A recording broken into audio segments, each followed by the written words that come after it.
की वाणी हमारे जीवन में उतर जाए, समझ में आ जाए,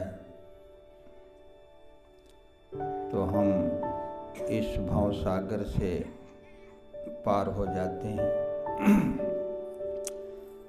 भव सागर एक दलदल की तरह है। मनुष्य के जीवन में ये दुख ऐसा आता है, वह दुख को मिटाने के लिए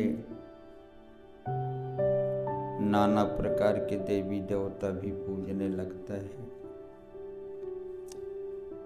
साधु पीर फकीर सभी के पास दौड़ लगाता है। फिलहाल दुखों का अंत होता नहीं, वह दलदल से निकलता नहीं, वो भवसागर से निकलता नहीं। इसलिए मनुष्य को चाहिए कि हमें उस जगह पर जाना चाहिए, उस व्यक्ति से मिलना चाहिए जो उस दलदल से बाहर हो चुका हो, जो सारे दुखों को पार कर गया हो। ऐसा व्यक्ति जब मिलेगा, ऐसे लोग मिलेंगे, तब तुम्हें वो राज पता चलेगा कि हम इस दलदल से कैसे निकलेंगे। और नहीं तो जितना आप छटपटाओगे वो उतना आपको नीचे ही धंसाता चला जाएगा। ऐसा भवसागर ये दुख है। हम जितने कर्म करते हैं उसमें अच्छाई और बुराई दोनों रहता है। कोई ऐसा जीव नहीं है जिसमें अच्छाई और बुराई ना हो।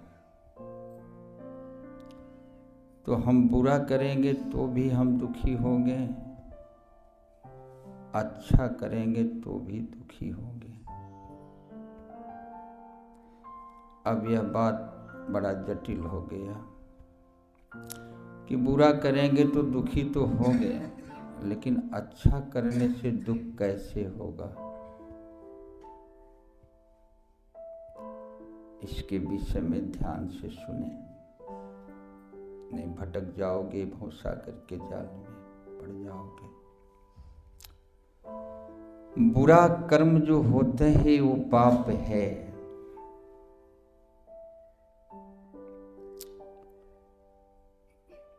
चोरी हत्या पाप छिपता नहीं, छिपाने से एक खुलता है अपने आप वो समय आने से।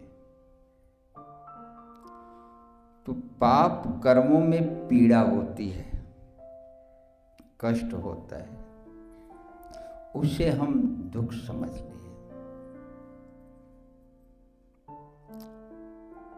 कभी कभी हमारे जीवन में जहर भी औषध बन जाती है। कोई कोई रोग ऐसा होता है कि जहर भी औषध का काम करता है।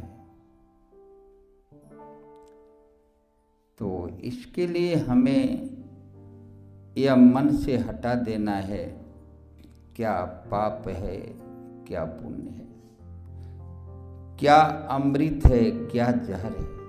अरे जहर से भी तो जीवन दान मिला है। ऐसा रोग होता है इसी शरीर के अंदर कि जहर की सुई लगती है। अगर वो रोग ना रहे, वो सुई लगा दो तो आदमी मर जाएगा। इसलिए साधक को चाहिए, वो कौन सा रोग पकड़ा है जो हमें परेशान कर रहा है। तो साधक अपनी मर्जी से रोग का पता नहीं लगा सकता। रोग का पता लगाने वाला कोई डॉक्टर होगा, जांच कराएगा, उसका पूरा देख रेख करेगा तो पता चलेगा कि ये रोग है। ऐसे ये आध्यात्मिक रोग, भवसागर का रोग, जो भवसागर का रोग है, ये सतगुरु वैद्य मिलौ अविनाशी। जब सतगुरु वैद्य मिलेगा तब ये आपको बताएगा कि कौन सा रोग है आपको। एक शरीर है, शरीर में बहुत से रोग हैं, वैसे भवसागर में बहुत से रोग हैं। और जब तक भवसागर पार नहीं होगा तब तक रोगों से छुटकारा, दुखों से छुटकारा नहीं होगा। तो ये तो हो गया पाप कर्मों का भोग। पुण्य कर्म का भोग क्या होता है, वो कैसे दुख देता है, ध्यान से समझेंगे। जब तुमने कोई पुण्य करते हो तो तुम्हारे जीवन में माया साथ देती है, धन संपत्ति आता है, तुम्हें लगता है हम सुखी हो गए। उसी सुख को न संभालते हुए आप जो है उसका दुरुपयोग कर देते हो। धन का, बल का, बुद्धि का, यह सब पुण्य से मिला है, यह सब आपके पुण्य से मिला है। और जब उसका दुरुपयोग कर देते हो तो वह दुख का बीज बन जाता है, फिर तुम्हें दुखी कर देता है। तो कहने का अर्थ हमारा है, मृत्यु दोनों में है। पाप में भी मरोगे और पुण्य में भी तुम मरोगे, मुक्ति नहीं होगा, न पाप कर्म से और न पुण्य कर्म से, भवसागर नहीं तरोगे। तो फिर कैसे समझ सकूं? पाप कर्म तुम्हें रुला कर मारेगा, पुण्य कर्म तुम्हें हंसा कर मारेगा। एक लोहे की जंजीर से बांधकर तुम्हें भवसागर में गिराएगा और एक सोने के जंजीर में बांधकर गिराएगा। फर्क यही होगा। अब चाहे लोहे के तार से बांध दिया जाए और चाहे सोने के तार से बांध दिया जाए, वो व्यक्ति तो बंध गया तो कुछ कर नहीं पाता। अब तार चाहे सोना हो चाहे लोहा हो, हाथ तो बंध गया, रस्सी चाहे जैसी। इसलिए अब हमें भवसागर से पार अगर जाना है तो फिर ऐसे व्यक्ति का खोज करो जो कि ये दोनों कर्मों से बाहर हो। न पाप है न पुण्य है, ये दोनों कर्म यहाँ धरती के जो इंसान हैं, ये दोनों कर्म में फंसे हुए हैं। इंसान जो धरती पर है मानो, ये दो कर्म में फंसे हुए हैं। इसको उबारने के लिए हमारे धरती पर, इस भारत देश में ऐसे ऐसे महात्मा आए, ऐसे ऐसे लोग आए जिसने 4 वेद का रचना कर दिया, 6 शास्त्र का रचना कर दिया, पुराणों का रचना कर दिया कि इसे हे मानो तुम पढ़ोगे तो इससे आपको कुछ ज्ञान होगा, कुछ मार्ग मिलेगा। तो अपने जीवन में उस मार्ग पर चल करके तुम्हें उस व्यक्ति से मुलाकात हो जाएगा जिसकी हम चर्चा कर रहे हैं, जो दोनों कर्मों से बाहर हो, करते हुए कर्म को अकर्ता में रहता हो। कर्म करता है लेकिन कर्म का उसे कोई बंधन नहीं होता, कोई बंधन नहीं होता। ऐसा व्यक्ति वो कर्म करता है, वो भी हर जोतता है, भोजन करता है, क्रियाएं करता है, लेकिन उसको वह क्रिया का कोई फल उसे नहीं मिलता। अब उसके हाथ से चाहे जो भी कर्म होगा उसका उसे भोग नहीं बनता। ऐसा व्यक्ति आपको मिल जाएगा जब गीता, रामायण, वेद, पुराण के मत को जब आप समझ लोगे, जान जाओगे, तो आपको वह व्यक्ति का मार्ग मिलेगा और कहीं न कहीं आप खोज लोगे, ये खोजना पड़ेगा। तो ऐसा व्यक्ति जब मिल जाएगा तो वो भवसागर से पार करेगा। और जो पढ़ा नहीं है तो क्या पढ़ाएगा? जो पढ़ा है वही पढ़ाएगा। तो मतलब जो दोनों कर्मों से बाहर हो गया है वही आपको बाहर होने का कला बता सकता है, आप भी बाहर हो जाओगे। तो यह खोज आपको करना है।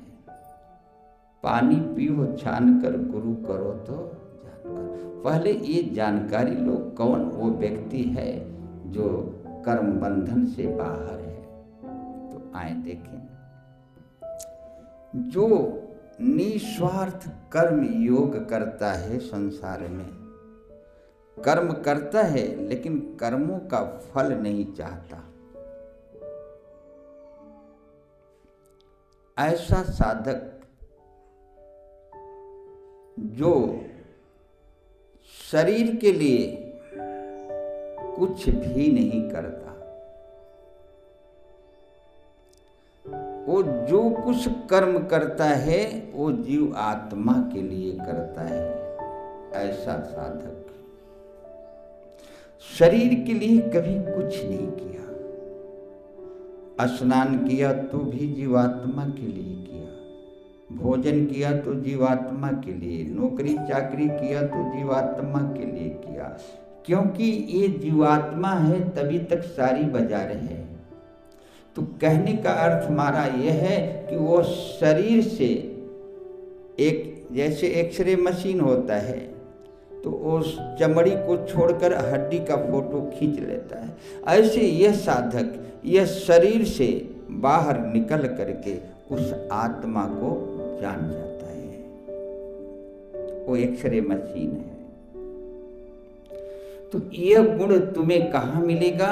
वही सतगुरु, जो दोनों कर्मों से बाहर है, वही सतगुरु है, वही सतगुरु है। ऐसे सतगुरु के चरणों में अपने आप को समर्पित करके अपने आप को मिटा दो।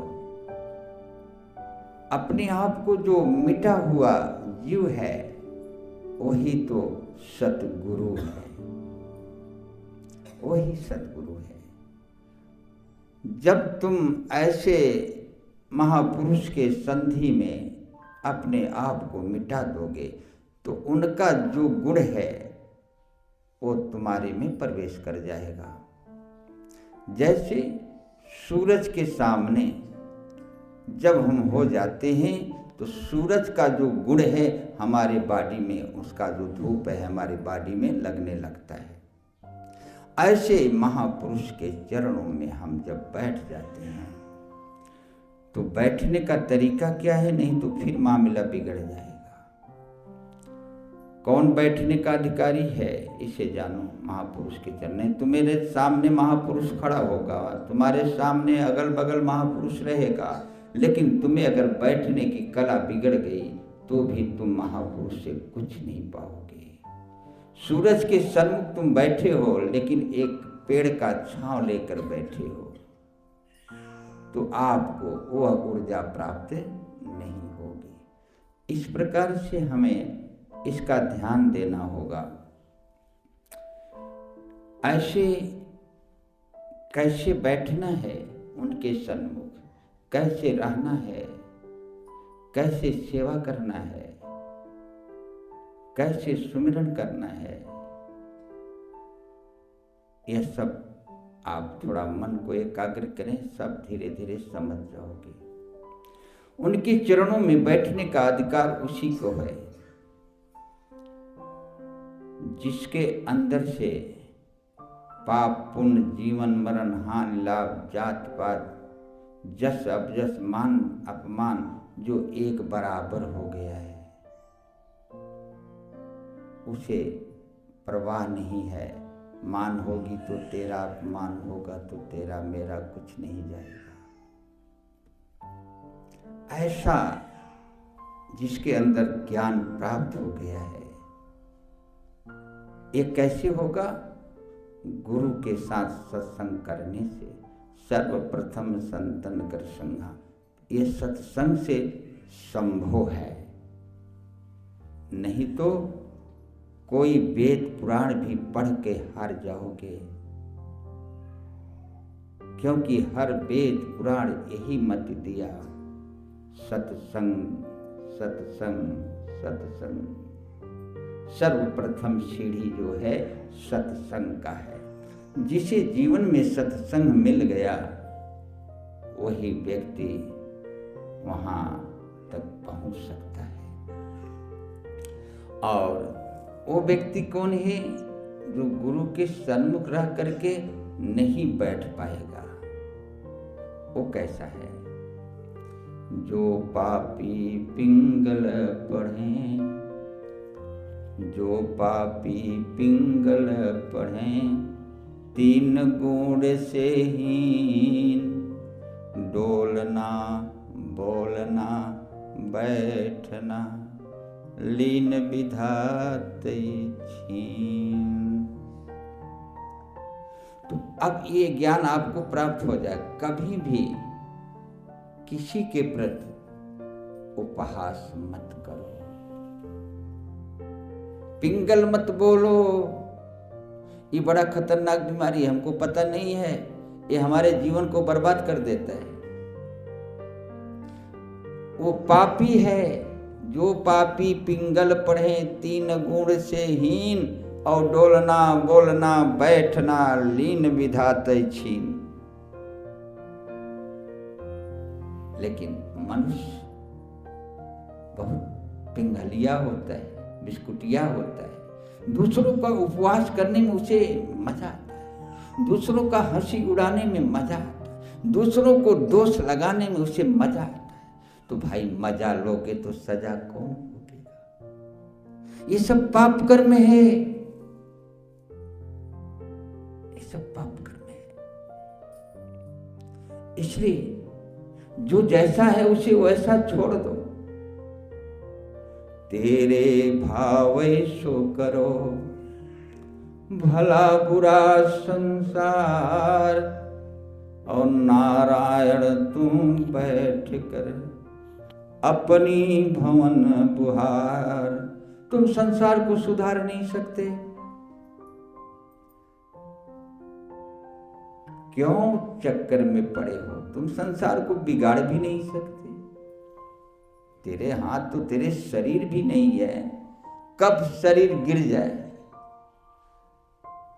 कब असहाय हो जाए, कब पीड़ा से ग्रसित हो जाए, ये तुम्हारे हाथ नहीं है कि तुम उसे बचा सको।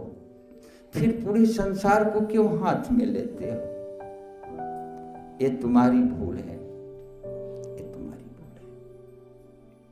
इसलिए पिंगल से बचो, सहज बात। किसी का उपहास मत करो। उपहास करने में द्वारिका चला गया समुद्र में। अगर उपहास न हुआ होता तो समुद्र में द्वारिका डूबता नहीं। अगर उपहास न किया होता रावण तो उसका लंका नगरी सोने का राख न होती। इतना बड़ा उपहास में गड़बड़ी है, तो उसके कर्म पर छोड़ दो। तुम्हें थोड़ा देर के लिए आपका उपहास जो करता है, तो थोड़ा देर के लिए आपको लगता है, तकलीफ होता है, कष्ट होता है, तो उसे यह समझ लो कि भगवान गुरुदेव टाकी चला करके हमारी मूरत निकाल रहे हैं। बर्दाश्त कर लो,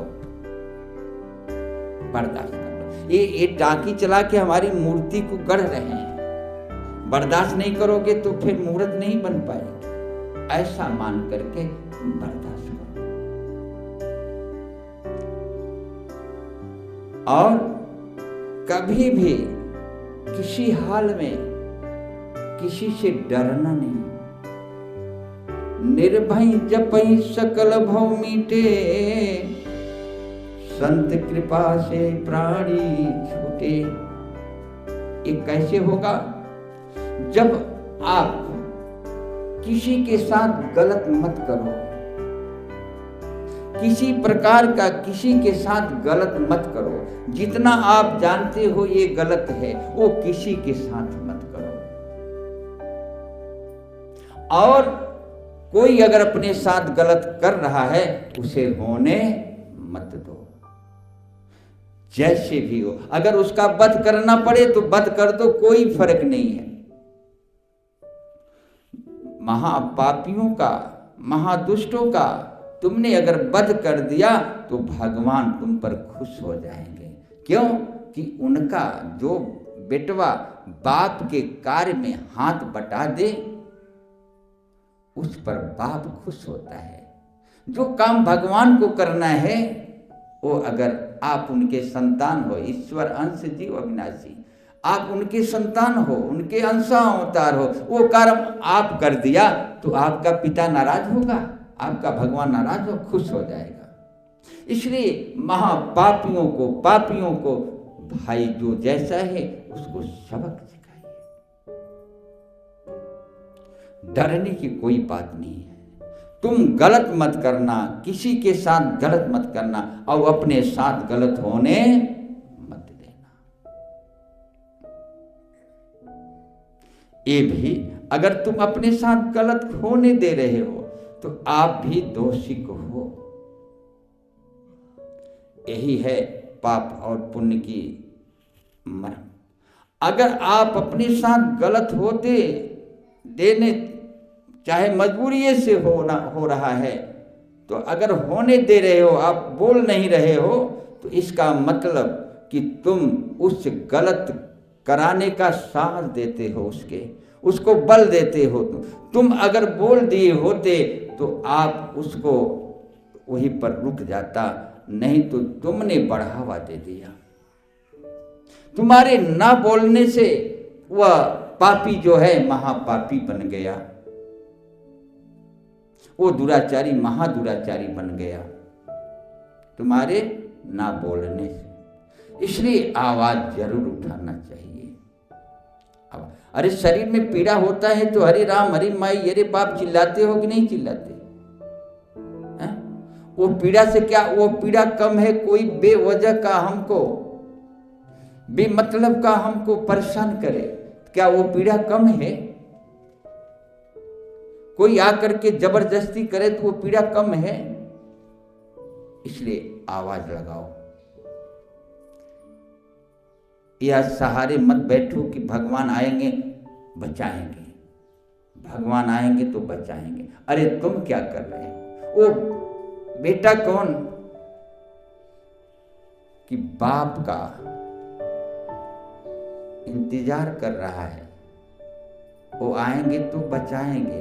मंदिर में चोर हिल गया और भगवान का घंटा छोड़ रहा है, पुजारी कहता है कि भगवान बचाएंगे, भगवान बचाएंगे, भगवान बचाएंगे, भगवान जाने। वो पुजारी भगवान का है? अरे भगवान के लिए तो एक हनुमान भगत थे, एक भरत भक्त थे।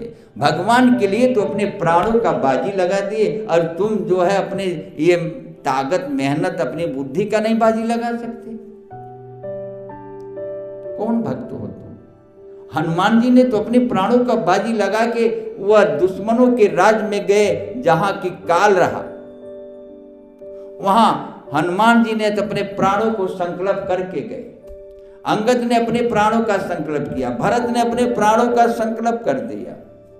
ऐसे जितने महापुरुष हुए हैं अपने प्राणों का संकल्प चढ़ाते हैं उस परम पिता परमात्मा परमात्मा सदगुरु के चरणों में, वो अपने प्राणों को वहीं दे देते हैं। तो उसका अर्थ हुआ कि मेरा मुझ में कुछ नहीं। जो अपने प्राणों का बाजी लगा करके गुरु भक्ति करता है, गुरु सेवा करता है, गुरु सुमिरन करता है, वही तो दास होता है। तो अपने प्राणों का बाजी लगा देता है, गुरु पर आंच नहीं आने देता। पिता बेटा वही है जो पिता पर आंच न आने दे। ऐसा पिता बेटा को कहाँ रखता है, ऐसा भगवान भगत को कहाँ रखता है, ऐसा गुरु शिष्य को कहाँ रखता है। ऐसा शिष्य कोई है तो गुरु कहाँ रखता है। ये बड़ी मजे की बात है। ऐसा भक्त अगर हो गया है जो भगवान पर आंच न आने दे, ऐसा शिष्य है जो गुरु पर आंच न आने दे, ऐसा पुजारी है जो देवता पर आंच न आने दे। तो ऐसे भक्त को गुरुदेव कहाँ रखते हैं।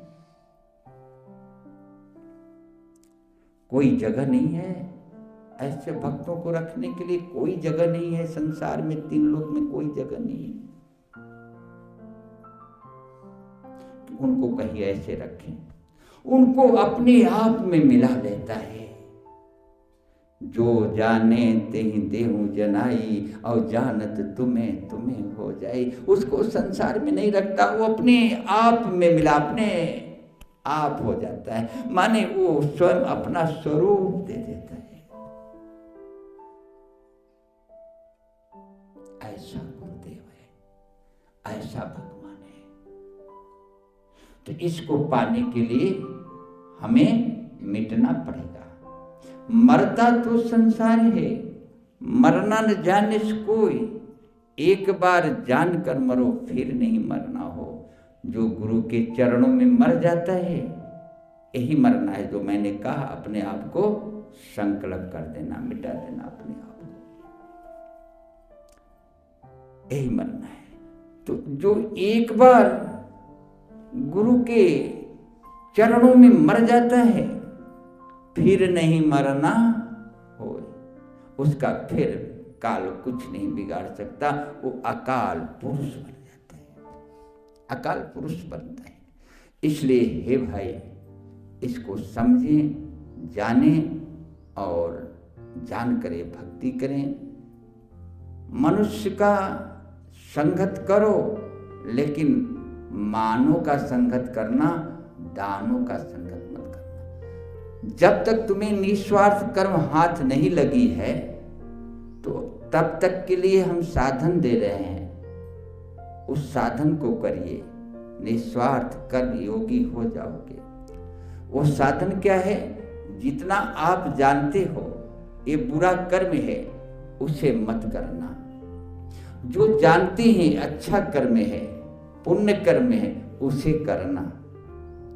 और उसके फल की आशा मत रखना।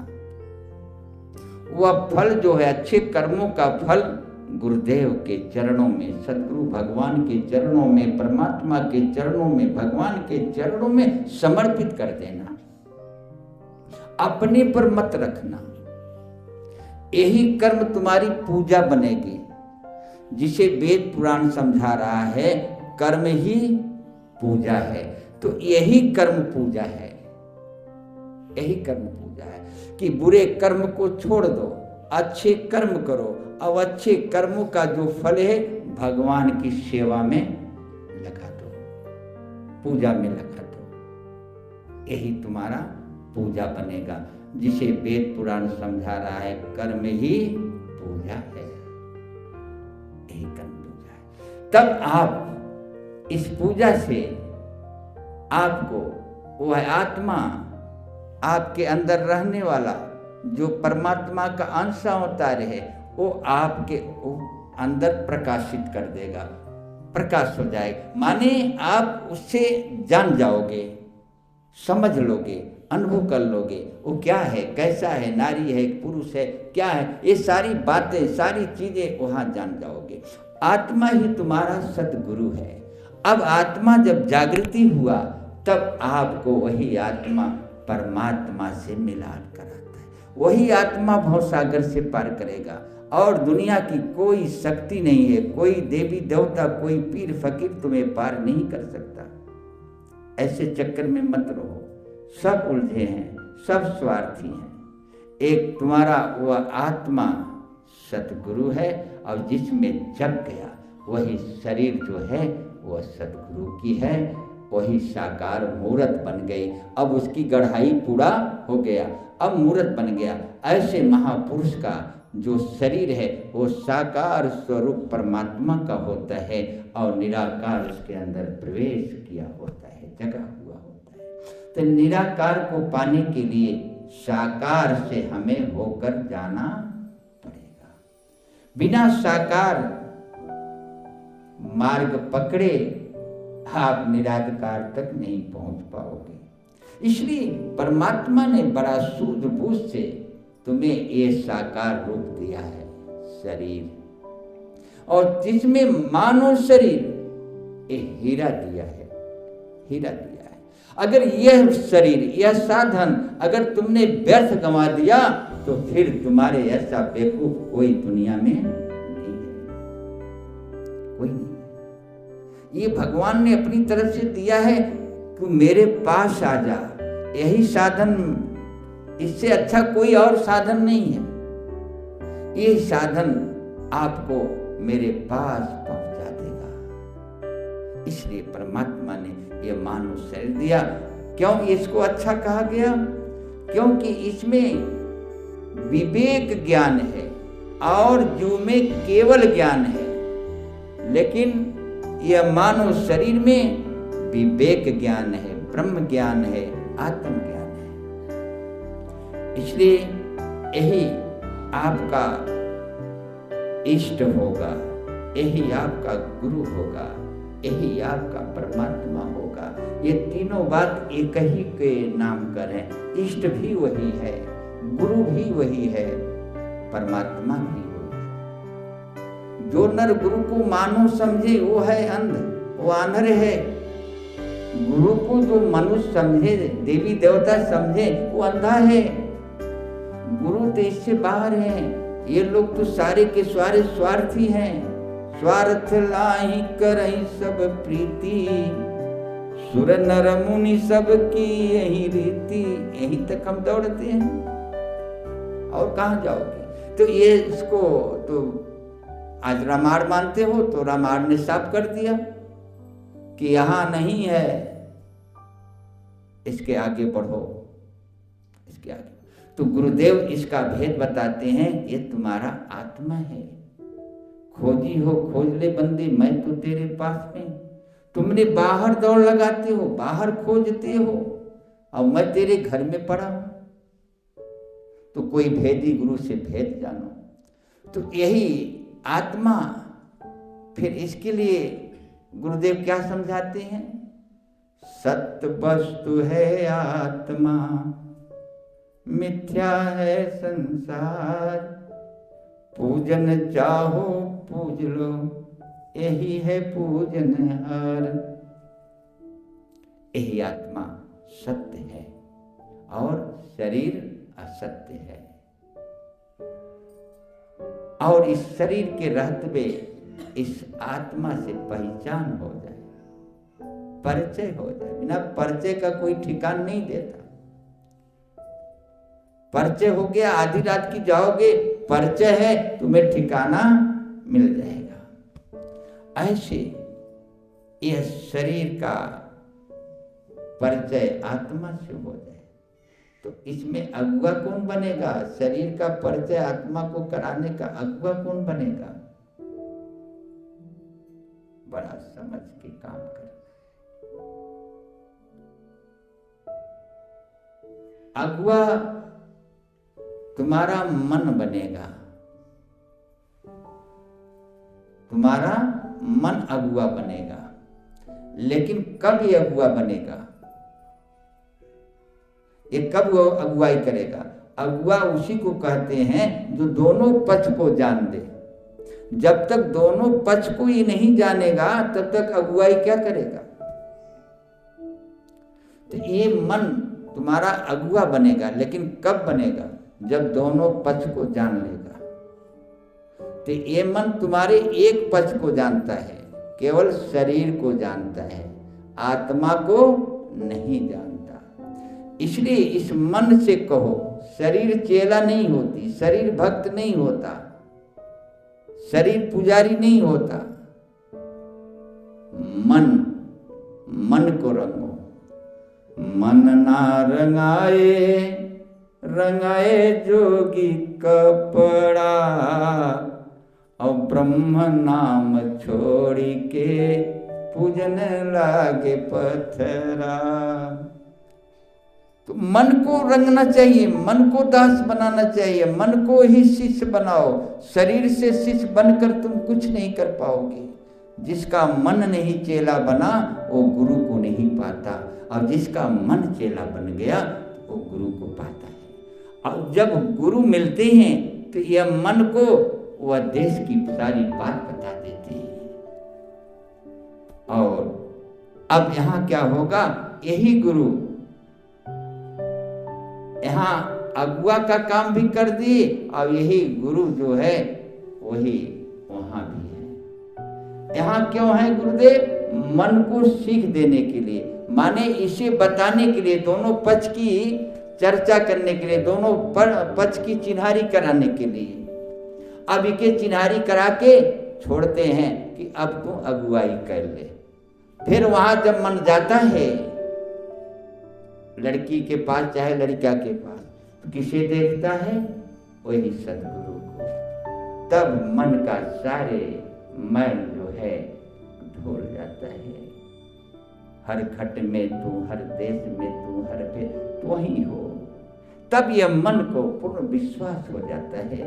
तो विश्वासम परम सुखम। तब भवसागर कट जाता है।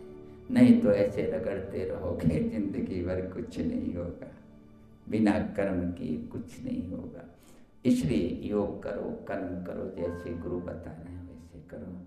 आए एक कहानी बताएं जिसे हमें वह गुरु की कृपा प्राप्त हो सके। किस प्रकार से अगर एक शब्द, एक वाणी अगर गुरु का हमारे समझ में आ जाए तो मैं और सागर से पार हो जाऊंगा। कोई कर्म नहीं करना, न पूजा, न पाठ, न एक, न फार, सब खत्म, धुल गया सब। केवल एक वाणी समझ में आ जाए। गुरुदेव कहते हैं जब जीव सन्मुख हुई हैं हम ही, तो कोटिन पाप नाशों में तबही। केवल हम गुरु के सन्मुख हो जाएं, अपने आप को समर्पित कर दें, तो सारे कर्म धर्म खत्म। गुरु के दर पर मर जाए, सब कर्म धर्म खत्म। न कहीं योग, न कर्म, न कुछ नहीं रहा, न जप, न पूजा, सब खत्म। अरे भाई, मुर्दा से कोई हिसाब मांगने जाएगा? अब मुर्दा हो गया तो सारा उसका लेन देन खत्म हो गया कि अब कहाँ उसका बाकी। ऐसे गुरु के दर पर मर जाने वाला इंसान भगवान हो जाता है। उसका सारा कर्ज खत्म, सारा कर्म जल कर राख हो जाता है। न पाप रहता है, न पुण्य रहता है, वो सारे कर्म को जला देता है। तो हमें यह मार्ग तो सरल है, लेकिन कहने में सरल है। जिस दिन समर्पण करना पड़ेगा उस दिन पता चलता है। उस दिन तुम जानोगे कि अरे बाप रे, तो और कठिन है। तो बिना थोड़ा कर्म करे से हम शरीर को कुछ कर्म करेंगे तो यह शरीर की जो ऊर्जा है बनी रहेगी। अब हम दिन रात बैठे हैं और एक बैग कोई काम आ गया उठने के लिए, और तुम उठे कोई काम वजन का करने के लिए, तो धक धक धक धक जीव करने लगा। ताकत तुम्हारी है ये नहीं तो क्या करोगे? इसलिए थोड़ा थोड़ा थोड़ा थोड़ा थोड़ा थोड़ा इसको काम देते रहो। इसको आलसी मत बनाओ। शरीर को जितना, देखिए शरीर पत्थर से भी कड़ा है और फूल से भी कोमल है। इसलिए इसको इतना कोमल बनाओ कि यह तुम्हारे जरूरत पर गिर जाए, किरण अगर गिर गया तो बेकार हो जाओगे ना। साधन को भाई साधन रखे हो तो उसका जिम्मेदार आप हो, उसका देख रेख करो, बहुत साधन रखो, अच्छा बना कर रखो साधन। साधन जितना फिट रहेगा उतना आपको जो है सरल हो जाएगा, और रात बिरात चाहे जब उठोगे चलते आराम से पहुंच जाए, कोई भय नहीं, कोई डर नहीं। साधन बिगड़ा रखे है तो फिर वो काम आने वाला नहीं है, वो रास्ते में धोखा दे देगा। इसलिए साधन को मजबूत रखो। तो आज देखें, एक सेठ था, वो एक बाजार से तोता लाया था। एक बहलिया ने एक तोता फंसा लिया, वो बाजार में बेचने गया। वो सेठ उसको अच्छा लगा, उस सेठ ने तोते को खरीद लिया करके और पिंजड़े में बंद करके, बरंदा के मकान है, मकान के आगे बरंदा होता है, तो उसी बरंदा में वो पिंजड़ा में टांग दिया था। अब वो तोता बेचारा जो है पिंजड़ा में पड़ा। सेठ अच्छा अच्छा भोजन भी देता था, सीताराम सीताराम पढ़ाता भी था, और तोता पढ़ता भी था, लेकिन पिंजड़े में बंद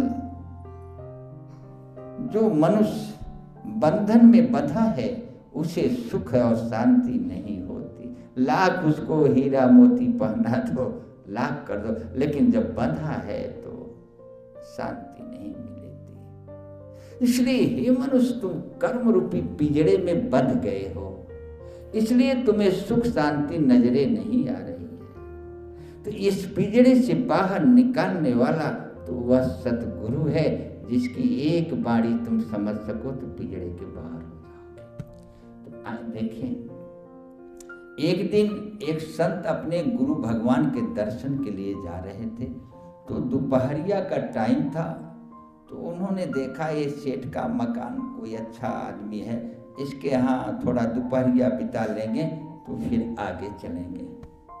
चला गया तो दुआरी पर वो सुग्गा था। सुग्गा ने कहा, महात्मन कहाँ जा रहे हो?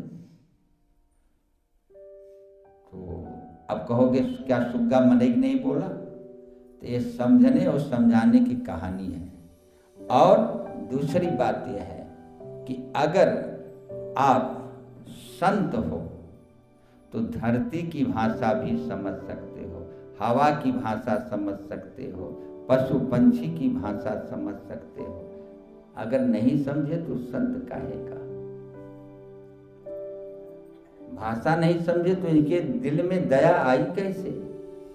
ये भाषा समझे, हर जीवों का भाषा समझे, तब इनके दिल में वो दया के सागर हुए। कहे संत दया बिन होई कसाई, दया करे तो। लेकिन ये आफत को नहीं डरते, वो दया कर ही देते हैं। ये संत है। आफत भले ही आ जाए लेकिन वो दया को छोड़ते नहीं। संत न छोड़त संत ही, कोटि ने मिलो असंत, और चंदन विश्व व्यापी नहीं, लिपटे रहे बुद्धि। उसे उसका परवाह नहीं होता। और पूछा तोता, महाराज कहाँ जा रहे हैं? कहें जा रहे हैं गुरु के दर्शन के लिए। कहें प्रभु एक काम हमारा कर दोगे? कहो भैया। कहें गुरु महाराज से यही कह देना कि रास्ते में आ रहे थे, एक तोता, एक सुग्गा जो है पिंजड़े में बंद था, और वो सुग्गा ने पूछा है कि महाराज ये हमारा पिंजड़े से मुक्ति कैसे होगा? बस इतने पूछे यार। कहें भैया ठीक हुआ।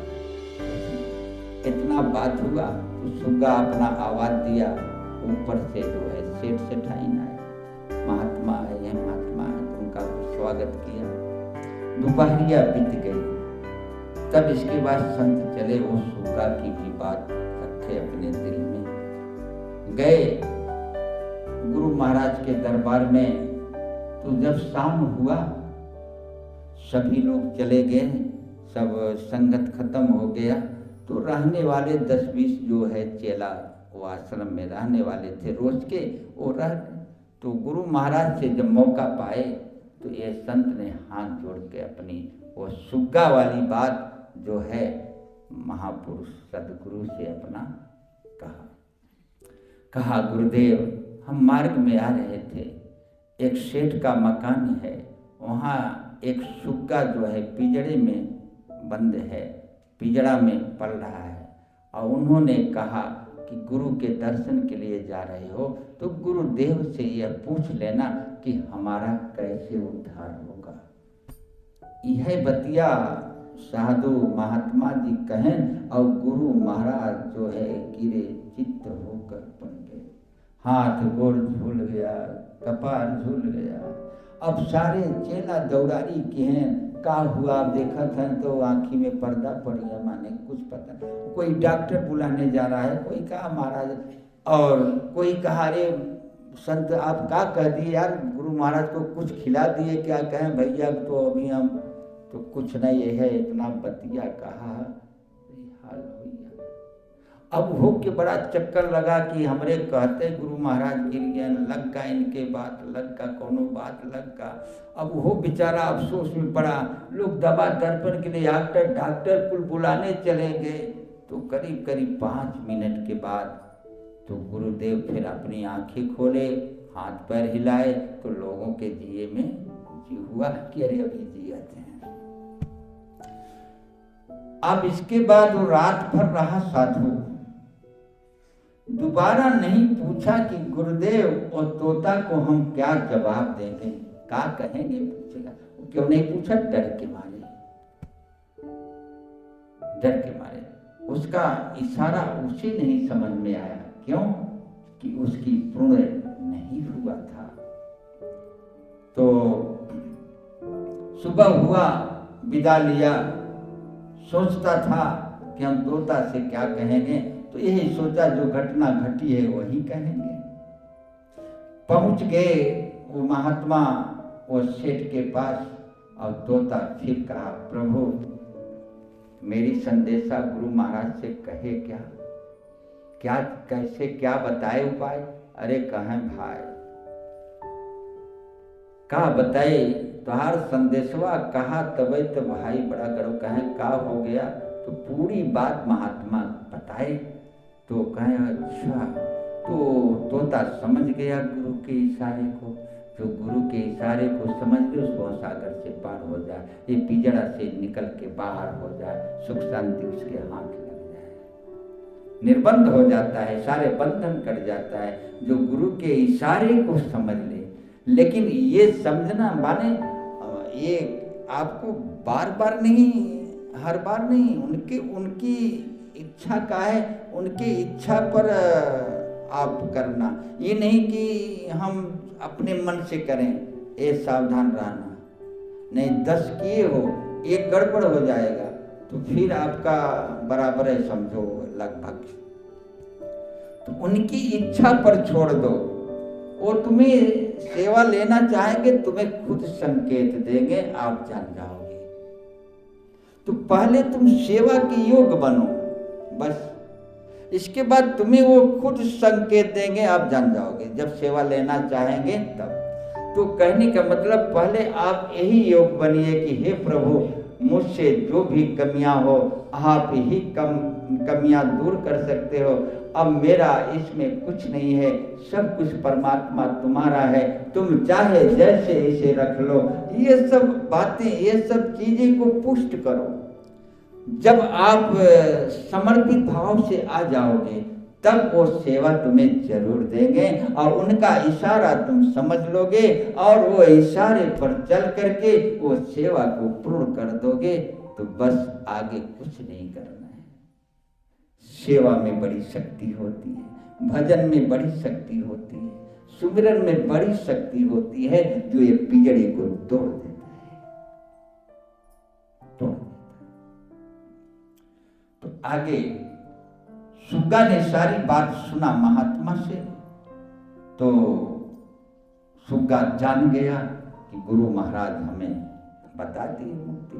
तो महात्मा जी से कहा महात्मा जी अब हमारे पास टाइम नहीं है, गुरु जी हम उपाय बता दिए, और अब हमारा उद्धार हो जाएगा। तो महात्मा पूछते हैं, अरे भाई क्या उपाय बता दिए, हम तो रहे, कोई उपाय नहीं बताए। कहे आप नहीं समझ सकोगे, अब मेरे पास समय नहीं है कि समझा सकूं। गुरु ने उपाय बता दिया है, आप जो है अगर जानना है तो फला जगह हमसे मिलिए, एक पेड़ है उस पेड़ पर हम रहेंगे, क्योंकि हम बस चंद्रमात्र के हैं, अब मेरा उद्धार हो गया है, आप तुरंत पहुंच जाओगे तो हम बता देंगे। अब इधर जोनबा सुगा शेर सेठाइन को आवाज दिया, कोई आया है, और जब शेर सेठाइन आने लगे तो पंखा थड़फड़ा के गिरा, सुगा मर गया पिजड़े में, झूल गया नैना पंखा। अब शेर सेठाइन कहते हैं, महाराज तुम किए क्या हमारे से? कहे भैया वहां तो हम अगते ही दुआरे चढ़े थे। अब साधु महात्मा बड़े फेर में पड़े कि एकरे ससुरा की का हो गया, तो हम दो सिख भय। तो सुग्गा की बात याद किए कि आएंगे, इसका मतलब सुग्गा मरा नहीं है, कुछ बात है इसमें। और जब शेर सेठाइन निकले तो कहाँ के साधु का सेवा स्वागत, वो सुग्गा को देखे तो वो सेठाइन रोने लगी कि ये तो मर गया। देखे झुलाए फुलाए के हाथ नहीं के कुछ नहीं। कहें बड़ा सेवा किए हैं और बड़ा रखवाली किया है, इसको ऐसे मत फेंको, ले जाओ कोई जलाशय में डाल दो, इसका मुक्ति हो। तो सेठ ने दोनों पंखा पकड़ के, वो टांग पकड़ के सुग्गे को, दोनों टांग पकड़ के और सुग्गा को लेके बगल में एक पोखरी था, उसी पोखरी में फेंका और सुग्गा फड़फड़ा के उड़ गया। कहा सेठ अब नहीं पाओगे, ये गुरु मंत्र है, ये गुरु मंत्र है। तो सेठ बड़े फेर में पड़े। यह महात्मा जी तो चल दिए, और जब वहां गए तो वह सुग्गा वहां बैठा था। कहे भाई तुम तो मर गया था। कहे रे यार तुमने गुरु का इशारा नहीं समझा, क्या सेवकाई करते हो, क्या चेला? अरे हमने तो सारी इशारा को समझ लिया, केवल एक भूल हमसे हुई थी, एक भूल के कारण एक योनि प्राप्त हुआ, एक योनि प्राप्त हुआ। ऐसा भूल आप मत करना। कोई सेवा में जब करना, कोई सेवा करना तो अपने ध्यान देना, अपने सारे स्वार्थ का बलिदान कर देना। सेवा स्वार्थ ही नहीं होता। जब तुम्हारे स्वार्थ रहेगा तब तुम भूल करोगे, तब तक गुरु का इशारा नहीं समझ पाओगे। निस्वार्थ कर्म योग सेवा जिसका बनता है वही गुरु के योग होता है। उसी से गुरु सेवा लेते हैं और उन्हीं को इशारा देते हैं और उन्हीं से सब कुछ अपना कह देते हैं। भाई जो अपना है उसी से लोग दुख सुख कह सकते हैं, उसी से कह सकते हैं। अरे भगवान के दुख में भगत तो इतना करने के लिए तैयार हो गया। कहो तो अभी लंका को डुबा दूं, कहो ब्रह्मांड उलट दूं, उथल पुथल कर दूं, कहो अभी रावण को घाट पहुंचा दूं, कर इतना कर मैं नहीं दिखाऊं तो शपथ आपकी दास न कहूं। ये हनुमान जी ने कहा। आज के भक्त क्या है, गुरु ऊपर पड़े जाए, हमारे कुल काम हो जाए भगवान, अरे उन्हें कौन दुख होगा, वो तो निरंजन है, उनको कोई दुख कहाँ होगा। अरे भगवान की आंसू तुमने देखा कहाँ, धरती की आंसू देखा कहाँ, ये पांच प्रकृति आज रो रहे हैं, तुम्हें क्या पता है। जब तुम उनका संतान बनोगे तब न वो पीड़ा तुम्हें समझ में आएगा। गुरु को कोई दुख ही नहीं होता, कोई कष्ट नहीं होता।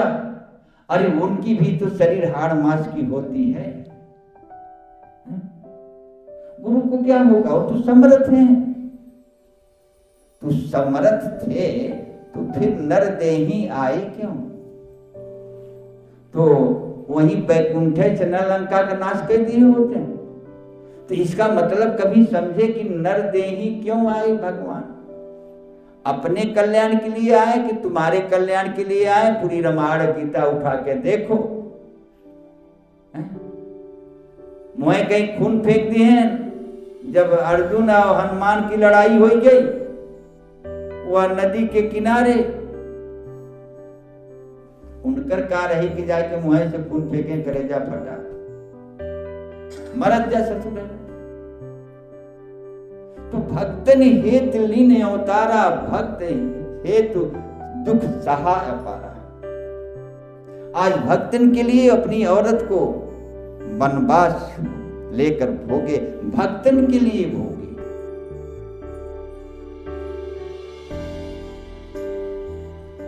तो मेरे गुरुदेव कहते हैं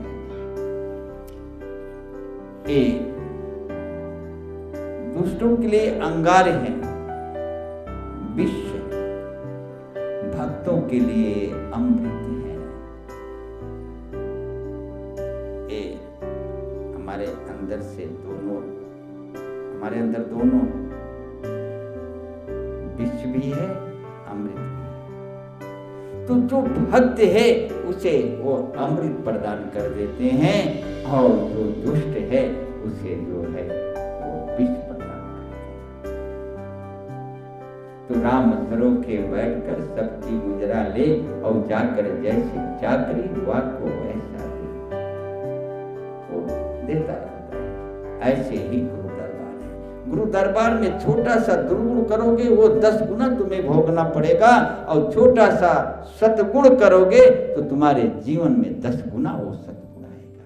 ये है गुरु दरबार की महिमा, ये महिमा है। तो भाई कहने का मतलब, गुरु के दर्द को भी समझो, धरती के दर्द को समझो, हवा के दर्द को समझो, माई बाप के दर्द के समझो, पीड़ा को समझो। अगर भवसागर से पार जाना है तो प्रथम गुरु तुम्हारी माता है, पिता है, इन्हें प्रसन्न करो, इन्हें प्रसन्न करो, तो भवसागर से पार होंगे। यही सुग्गा ने उस महात्मा से बताया कि प्रभु आप भी वह कर्म को करिए, माता पिता गुरु की सेवा करो, और उसमें अपने स्वार्थ को हटा करके निस्वार्थ करोगे तो तुम भी गुरु के इशारे को जान जाओगे। यही सुग्गा बताकर महात्मा से, और इसके बाद वो फिर अपने प्राण पखेरु को भगवान में मिला दिया। वो आया, जिसे कहते हैं राजा हरिश्चंद्र के लिए विमान आया था।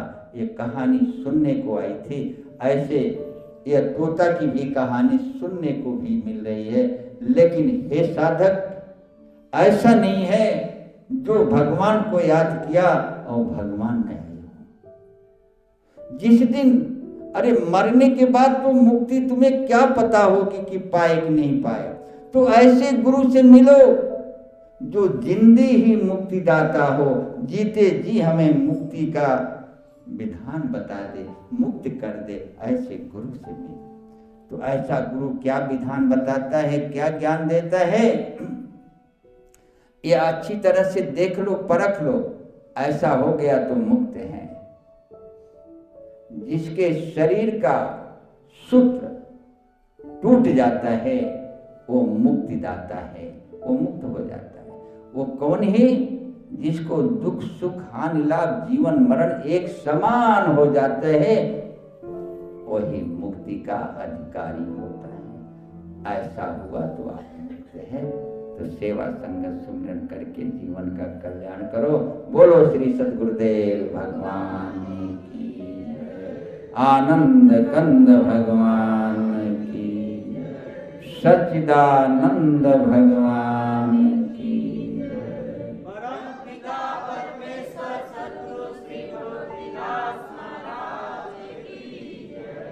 ओम शांति शांति।